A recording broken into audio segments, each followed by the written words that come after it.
Hi hello ನಮಸ್ತೆ, welcome to mister D K blogs. ನಾನು ನಿಮ್ಮ ಸುನೀಲ್. ಇವತ್ತಿನ ವಿಡಿಯೋ ತುಂಬ ಇಂಟ್ರೆಸ್ಟ್ ಆಗಿರುತ್ತೆ, ಕೊನೆವರೆಗೂ ನೋಡಿ. ಏನೂ ಇಲ್ಲ, ಕೆಲವು ಯೂಟ್ಯೂಬರ್ಗಳು ಹೊಸ ವರ್ಷದ ಪಾರ್ಟಿ ಗುಂಗಿನಲ್ಲಿ ಎಷ್ಟು ಜನ ಯೂಟ್ಯೂಬರ್ಗಳನ್ನ ಮರ್ಯಾದೆ ತೆಗಿತಾ ಇದೆ ಅಂದರೆ, ಸೊ ನಾವಿನ್ನು ಹೊಸ್ದಾಗಿ ಯೂಟ್ಯೂಬ್ನಲ್ಲಿ ಕಾಲಿಡ್ತಾ ಇದ್ದೀವಿ. ನಮ್ಮಂಥವ್ರಿಗೆ ಇದು ಎಷ್ಟು ತೊಂದರೆ ಆಗ್ತಾಯಿದೆ ಅಂದರೆ, ಇನ್ನು ಮುಂದೆ ಜನ ನಮ್ಮಂಥವ್ರನ್ನೂ ನಂಬಲ್ಲ. ಯಾಕೆಂದರೆ ಯಾರೋ ಒಬ್ಬ ಮಾಡೋ ತಪ್ಪಿನಿಂದ ಅಲ್ಲಿ ಸುಮಾರು ಜನ, ಒಂದು 5-6 ಜನ ಯೂಟ್ಯೂಬರ್ಸ್ಗಳು, ಇನ್ಫ್ಲೂಯೆನ್ಸರ್ಗಳು, ಕ್ರಿಯೇಟರ್ಗಳು ಅಲ್ಲೋಗಿ ಆ ಪಾರ್ಟಿನ ಅಟೆಂಡ್ ಮಾಡಿರ್ತಾರೆ. ಅವರೆಲ್ಲರಿಗೂ ಸೇರಿಸಿ ಎಲ್ಲರನ್ನೂ ಕರೆದು ಎನ್ಕ್ವೈರಿ ಮಾಡ್ತಾರೆ, ಅಂದರೆ ವಿಚಾರಣೆ ಮಾಡ್ತಾರೆ ಮಾಗಡಿ ಪೊಲೀಸ್ ಸ್ಟೇಷನಲ್ಲಿ. ಅಲ್ಲಿ ಏನೇನಾಯಿತು, ಅಲ್ಲಿ ನಡೆದಂಥ ಘಟನೆಗಳೇನು, ಆ ತನಿಖೆ ಯಾವ ರೀತಿ ಇದೆ, ಅದರಲ್ಲಿ ಎಷ್ಟು ಜನ ಅರೆಸ್ಟ್ ಆಗಿದ್ದಾರೆ, ಅರೆಸ್ಟ್ ಆಗಿರೋವಂಥ ವ್ಯಕ್ತಿ ಯಾರು, ಅವ್ರನ್ನೆಲ್ಲ ನೀವು ನೋಡಬೇಕು ಅಂದರೆ ಈ ವಿಡಿಯೋನ ಪೂರ್ತಿ ನೋಡಿ. ಧನ್ಯವಾದಗಳು. ಹಾಗೆ ನಮ್ಮ ವಿಡಿಯೋನ ಸಬ್ಸ್ಕ್ರೈಬ್ ಮಾಡಿ, ಲೈಕ್ ಮಾಡಿ. ಇನ್ನೂ ಈ ಥರದ ಹೆಚ್ಚಿನ ಕಂಟೆಂಟ್ಗಳು ನಿಮಗೆ ಸಿಗುತ್ತೆ. ಈ ವಿಡಿಯೋನ ತಪ್ಪದೆ ಸಬ್ಸ್ಕ್ರೈಬ್ ಮಾಡಿ. ನಮ್ಮ ಚಾನಲ್ ಹೆಸರು ಬಂದ್ಬಿಟ್ಟು ಮಿಸ್ಟರ್ ಡಿ ಕೆ ಬ್ಲಾಗ್ಸ್.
ಹತ್ತು ಗಾಡಿ ನಾನು ಟೈಮ್ ಟೆಂಪಲ್ ಬಂದಿದ್ದಾಳೆ. ನಾನು ನಮ್ಮ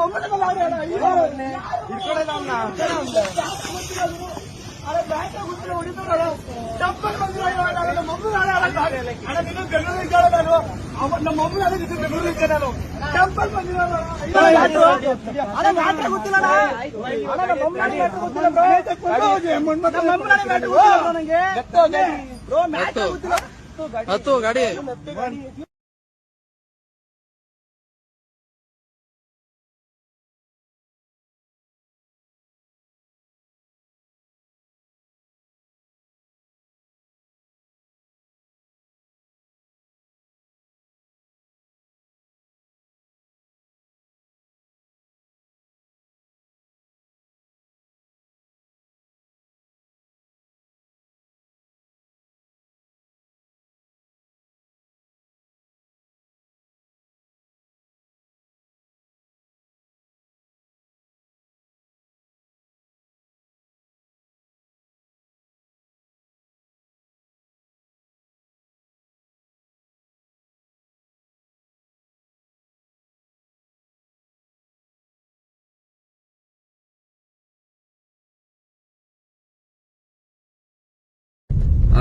ನಮ್ಮ ಸೋಷಿಯಲ್ ಮೀಡಿಯಾ ಸ್ನೇಹಿತರಿಗೆ ಮತ್ತೆ ನಮ್ಮ ಫ್ಯಾಮಿಲಿಗೆ ಈ ವಿಡಿಯೋ ನೀವು ಆಲೆ ಸೋಷಿಯಲ್ ಮೀಡಿಯಾದಲ್ಲಿ ನೋಡಿರ್ತೀರಾ ಯಾವ ತರ ವೈರಲ್ ಆಗ್ತಾ ಐತೆ ನನ್ನ ವಿಡಿಯೋ ಅಂತ. ಅದು ನಾನೇನೆ. ರಾತ್ರಿ ಪಾರ್ಟಿನಲ್ಲಿ ನಮ್ಮ ಗ್ರೂಪ್ ಅಲ್ಲಿ ಒಬ್ಬ ವ್ಯಕ್ತಿ ಒಂದು ತಪ್ಪು ಮಾಡ್ತಾನೆ. ಆ ತಪ್ಪಿಂದ ನಾವು ನಮ್ಮ ಜೊತೆಲಿದ್ದು ಅಂತ ಅನ್ಬಿಟ್ಟು ಆಲ್ಮೋಸ್ಟ್ ಎಲ್ಲ ನಮ್ಮ ಸ್ನೇಹಿತರಿಗೆಲ್ಲ ಅಡ್ಡಾಡ್ಸ್ಕೊಂಡೆ ಹೊಡಿಯುವಂತದ್ದು. ಅದು ಅಂದ್ರೆ ಹೊಡಿಯುವಂತದ್ದು ಪೊಲೀಸ್ನವರು ಬಂದೆ ಪಾಪ ನಮ್ಮನ್ನ ಸೇವ್ ಮಾಡಿದ್ರು, ರಕ್ಷಣೆ ಕೊಟ್ಟು ನಮ್ಮನ್ನ ಊರಿಗೆ ಕಳಿಸ್ಕೊಟ್ಟಿದ್ದಾರೆ. ತುಂಬ ಹೃದಯದ ಧನ್ಯವಾದಗಳು. ಏನ್ ತೊಂದರೆ ಇಲ್ಲ, ಆರಾಮಾಗಿವ್ನಿ, ಚೆನ್ನಾಗಿವ್ನೆ. ಯಾರ್ಯಾರು ಯಾವ್ಯಾವ ತರ ಬರವಣಿಗೆ ಬರ್ಕಂದಿ ವಿಡಿಯೋಗಳ ಪೋಸ್ಟ್ ಮಾಡ್ತಾರೋ ಅದನ್ನ ಗೊತ್ತಿಲ್ಲ. ಸೇಫ್ ಆಗಿವೆ, ಚೆನ್ನಾಗಿವೆ. Thank you. ಎಲ್ರಿಗೂ ನಮಸ್ಕಾರ. ನಿನ್ನೆ ಮಾಗಡಿನಲ್ಲಿ ಒಂದು ನ್ಯೂ ಇಯರ್ ಪಾರ್ಟಿ ನಡೆಯುತ್ತೆ. ಆ ಪಾರ್ಟಿಗೆ ನಮ್ಮನ್ನು ಕೂಡ ಇನ್ವೈಟ್ ಮಾಡಿರ್ತಾರೆ. ಸೊ ನಾವು ಹೋಗಿರಲ್ಲ. ಸೊ ಆ ಪಾರ್ಟಿ ಮುಗಿದ ಮೇಲೆ ಬೆಳಗಿನ ಜಾವ ಒಂದು ಇಶ್ಯೂ ಆಗಿರುತ್ತೆ. ಅದ್ ನಮಗೂ ಕೂಡ ಗೊತ್ತಿರಲ್ಲ. ನಾವು ಬೆಳಿಗ್ಗೆ ಇವತ್ತು ಹೊಸ ವರ್ಷ ಅನ್ಬಿಟ್ಟು ಬಿದನಗೆರೆ ಆಂಜನೇಯ ಸ್ವಾಮಿ ಟೆಂಪಲ್ ನಾವು ಹೋಗಿರ್ತೀವಿ. ವಾಪಸ್ ಬರ್ಬೇಕಾದ್ರೆ ನಮಗೆ ಬೇಕಾಗಿರುವಂತ ವ್ಯಕ್ತಿ ಮಾಗಡಿ ಪೊಲೀಸ್ ಸ್ಟೇಷನ್ ಇರ್ತಾರೆ ಅನ್ಬಿಟ್ಟು ನಾವು ನೋಡ್ಕೊ ಬರೋಣ ಅಂತ ಹೋಗ್ತೀವಿ. ನೋಡ್ಕೊಂಡು ಆ ವ್ಯಕ್ತಿನ ಮಾತಾಡ್ಸ್ಕೊಂಡು ಬರ್ಬೇಕಾದ್ರೆ ವಾಪಸ್ಸು ಪೊಲೀಸ್ ಸ್ಟೇಷನ್ ಇಂದ ಆಚೆ ತುಂಬಾ ಜನ ನಮ್ಮ ಮೇಲೆ ಏಕಾಏಕಿ ಹಲ್ಲೆ ಮಾಡೋದಕ್ಕೆ ಪ್ರಯತ್ನ ಮಾಡ್ತಾರೆ. ಸೊ ದಯವಿಟ್ಟು ಅರ್ಥ ಮಾಡ್ಕೊಳ್ಳಿ, ನಮ್ಗೆ ಬೇಕಾಗಿರುವಂತ ವ್ಯಕ್ತಿ ನೋಡಕ್ ಮಾತ್ರ ಹೋಗಿದ್ದು. ಆ ಪಾರ್ಟಿನಲ್ಲಿ ಬೆಳಗಿನ ಜಾವ ಇಶ್ಯೂ ಮಾಡುವಂತ ವ್ಯಕ್ತಿ ನಾವು ನೋಡಕ್ ಹೋಗಿರೋದಿಲ್ಲ. ಸೊ ನೀವು ದಯವಿಟ್ಟು ಇದಕ್ಕೂ ನಮಗೂ ಯಾವುದೇ ರೀತಿ ಸಂಬಂಧ ಇರೋದಿಲ್ಲ.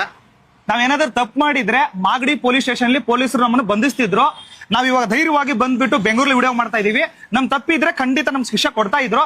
ನಮ್ಗೆ ಆ ವಿಷಯಕ್ಕೆ ಸಂಬಂಧ ಇಲ್ಲ. ದಯವಿಟ್ಟು ಇಂಥ ನೆಗೆಟಿವ್ ವಿಷಯನ ಸ್ಪ್ರೆಡ್ ಮಾಡಕ್ ಹೋಗ್ಬೇಡಿ. ಫಸ್ಟ್ ಕ್ಲಾರಿಟಿ ತಗೊಳ್ಳಿ, ಯಾರು ತಪ್ಪಿದೆ ಯಾರು ತಪ್ಪಿಲ್ಲ ಅಂತೇಳಿ. ನಮ್ಮ ಟ್ರೋಲರ್ ಬ್ರದರ್ಸ್ ಕೇಳ್ಕೊತೀನಿ, ಪ್ರತಿಯೊಬ್ರು ಯಾರು ವಿಡಿಯೋ ಅಪ್ಲೋಡ್ ಮಾಡ್ತಿದ್ದೀರಾ